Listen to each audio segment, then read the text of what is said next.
Assalamualaikum warahmatullahi wabarakatuh. Pemirsa dimanapun Anda berada yang selalu setia dengan channel ini. Kali ini, kita akan sedikit mengulas mengenai keberadaan Wali Songo di Nusantara. Para ahli saintifik belum bisa menerima mengenai cerita-cerita Wali Songo di Nusantara. Dan keputusan ini bisa diterima atau tidak bagi penggemar Wali Songo, ataupun yang merasa sebagai keturunan Wali Songo. Memang itulah sementara ini yang harus terjadi. Jika kita mau untuk lebih jujur, maka cerita-cerita yang berhubungan dengan Wali Songo itu adalah hanya sekedar legenda, karena pada dasarnya tidak akan bisa diterima dalam nalar secara akademis. Termasuk di dalamnya, apakah benar jumlah mereka adalah 9? Dan sungguh itu tidaklah benar adanya, karena beredar wali itu jumlahnya sangatlah banyak, itu pun jika benar dengan adanya Wali Songo. Dan apakah cerita-cerita mengenai kesaktian Wali Songo yang tidak bisa diterima oleh akal itu sendiri, apakah benar adanya? Cerita mengenai kesaktian Wali Songo itu adalah satu bentuk sebuah upaya di mana manusia di masa lampau untuk mengaitkan cerita-cerita yang mengajarkan agama Islam dengan satu konsepsi dalam buku Futuhatul Makkiyah, yaitu buku yang dikarang oleh Ibnu Arabi, yang dimana dalam buku itu dijelaskan bahwa wali itu ada 9 jenis. Dan karena wali itu ada 9, maka orang-orang yang menyebarkan agama Islam yang dianggap sakral itu harus berjumlah 9 orang. Meskipun kita tidak ada peluang untuk menyebut bahwa mereka berjumlah 9.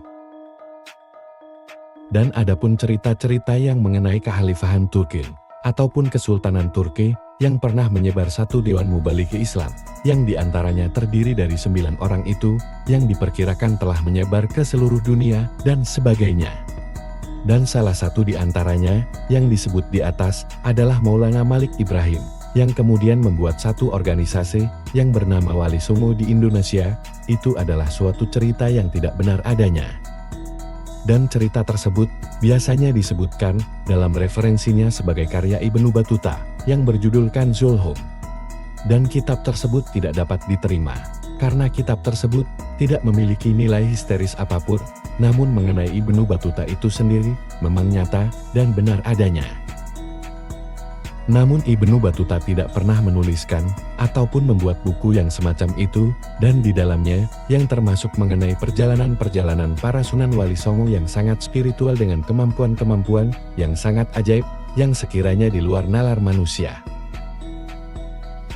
Namun, apakah tokoh-tokoh yang diceritakan dalam kisah Wali Songo itu fiktif? Baiklah, di sini mari kita sama-sama mengungkap akan hal ini. Baiklah, mari kita menggunakan satu contoh yang paling sederhana dengan menggunakan penalaran atas kepalsuan. Mari kita masuk ke sebuah cerita buku yang jika tidak salah namanya adalah Ramalan Jayabaya. Mungkin saudara sekalian sudah mendengar ataupun sudah membaca mengenai buku tersebut. Sebenarnya cerita Ramalan Jayabaya itu adalah cerita palsu. Kenapa demikian? Iya, karena buku tersebut sebenarnya tidaklah pernah ditulis oleh Jayabaya itu sendiri. Sri Jayabaya memang pernah menuliskan melalui seorang penjaga istananya yang bernama Empu Panulu serta Empu Seda dan sebagainya. Dari cerita ini saja kita dapat sedikit menyimpulkan bahwa tokoh tersebut memang benar adanya, namun mengenai ramalan-ramalan Jayabaya itu sendiri tidaklah benar adanya. Ini menunjukkan bahwa dahulu para pengagung ataupun penggemar Jayabaya melebih-lebihkan. Lalu siapakah yang menulis atau sebagai pengarang buku Jayabaya?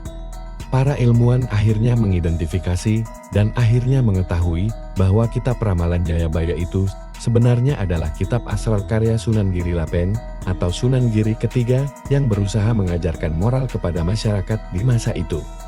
Yang diperkirakan waktu itu cerita-cerita tersebut diupayakan agar dapat membuat audiens atau masyarakatnya itu sendiri agar lebih tertarik dengan kisah-kisah tersebut. Dengan cara itu, maka akan lebih mudah memberikan pesan moral kepada masyarakat di masa itu. Jadi sebenarnya itu semua adalah buku pesan moral yang dimana berusaha untuk disesuaikan dengan kebudayaan masyarakat di masa itu, agar dapat menanamkan pesan positif kepada masyarakat di masa itu dengan pesan yang baik. Namun di era-era yang selanjutnya, buku atau pesan-pesan tersebut dianggap sebagai ramalan. Lalu kenapa si penulis ataupun Sunan Giri ketiga itu harus mengaitkannya dengan Jayabaya? Jawabannya adalah, karena di masa itu masyarakat sangat mengagung-agungkan serta menghormati raja. Maka jika cerita tersebut dikaitkan dengan gelar seorang raja, maka diharapkan masyarakat tersebut akan menjadi patuh dan pesan-pesan moral akan lebih mudah untuk diterima. Namun cerita-cerita dari Sunan Giri ketiga tersebut meskipun tidak benar adanya, namun dari cerita-cerita tersebut juga menunjukkan argumen yang sangat jelas bahwa Wali Songo itu ada. Kenapa? Karena ditulis oleh Sunan Giri ketiga yang juga di dalamnya ia mencantumkan nama leluhur-leluhurnya. Yaitu dicantumkan bahwa ia memiliki guru atau leluhur Sunan Giri kedua atau Sunan Giri pertama. Dan Sunan Giri pertama itu yang sebagaimana kita kenal sebagai orang-orang yang telah tergabung dalam Wali Songo.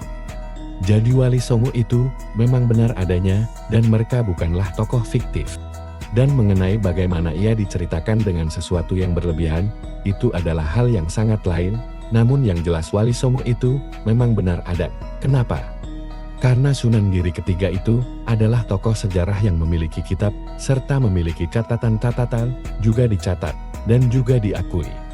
Siapa yang mencatat? Dan siapa yang mengakui? Mereka adalah para ahli sejarah, ataupun para sarjana-sarjana dari timur maupun barat, dan jika Sunan Giri ketiga itu benar adanya, maka dipastikan Sunan Giri pertama dan kedua juga sudah pasti ada. Pemirsa yang budiman dimanapun Anda berada, jika ingin tahu lebih dalam, maka kita bahas di episode selanjutnya.